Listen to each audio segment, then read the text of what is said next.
Okay, so this is a video about how to use the buffer equation to find a HA to A minus ratio.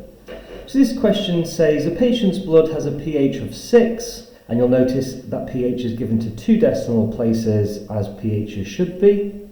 And we have a HA to A minus conc ratio of 1 to 0.44. Now our HA, our weak acid here, is carbonic acid, and our A minus, our conjugate base, is hydrogen carbonate.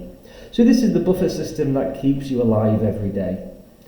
After an operation, the pH was found to have changed to 6.4, and it asks you to find the new carbonic acid to hydrogen carbonate ratio.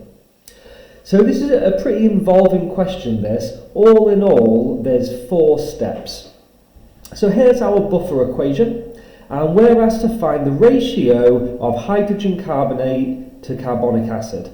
So we need to rearrange this to say H plus over Ka equals our carbonic acid to hydrogen carbonate. This is now my carbonic acid to hydrogen carbonate ratio. And we're asked to find this for the final ratio after the operation. So I'm just going to keep track of that by putting a little F there. I need my final ratios. So if I want to find my final carbonic acid to hydrogen carbonate ratio, I'm going to need to find my final H plus concentration. So how do we do that? Well, H plus final is equal to 10 to the minus pH final.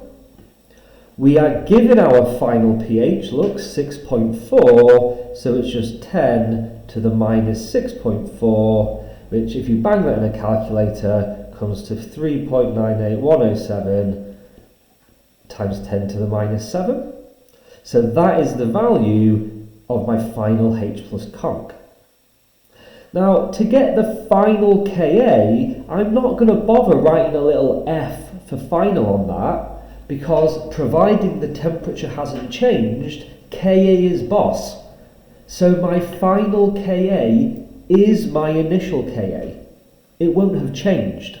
So I can find the Ka here by doing a standard Ka expression, H plus A minus over HA, but of course let's apply it to this question. So H plus HCO3 minus H2CO3. Now it would be nice if we could just stick the final data in here to get our Ka, but we don't know the final carbonic acid and we don't know the final hydrogen carbonate. That's the question. So if we knew that, we'd already know the answer. So what we're going to have to do instead, bearing in mind that our Ka won't have changed, is put in the initial data. Now, we're told our initial ratio, so I can just bang that in. HCO3 minus is just 0.44, and hydrogen carbonate, so carbonic acid, is just 1. To find my initial H plus, I do initial H plus is 10 to the minus pH initial. Now it tells us the initial pH is 6, so I just do 10 to the minus 6, which is 1 times 10 to the minus 6. I then put that number in here, so here I have 1 times 10 to the minus 6. We have our ratio from the question, that will give me the Ka, and the Ka, if you stick all this in a calculator, comes out as 4.4 times 10 to the minus 7. We know the final H plus from before, so I'm kind of running out of space here, I'm going to have to move this up. So we can write this up by saying our final H plus of 3.98107 times 10 to the minus 7 over our Ka, that's not initial or final, it's just Ka, of 4.4 times 10 to the minus 7. bang all that in a calculator and you get 0.905. So that means our ratio is 0.905 to 1. So this is the carbonic acid and that is the hydrogen carbonate.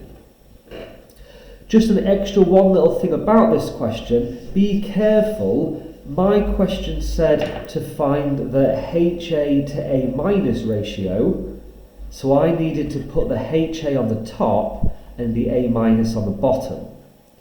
If the question had have said found the HCO3 minus to H2CO3, I would have needed to put the HCO3 minus on the top. So basically, I would have flipped this equation over. I'll just sum that up because there's quite a lot there. So step 1, find your final H plus by using the final pH, and you can stick that in there. Step 2, find your initial H plus using the initial pH, and then you can stick that initial H plus in there. Step 3, find your Ka by sticking in your initial H plus and your initial ratio. Step 4, do final H plus over Ka to get your final HA to A minus ratio. And just be careful to take note of which way round they ask for the ratio. If they switch these two over here, you would have to flip this equation here.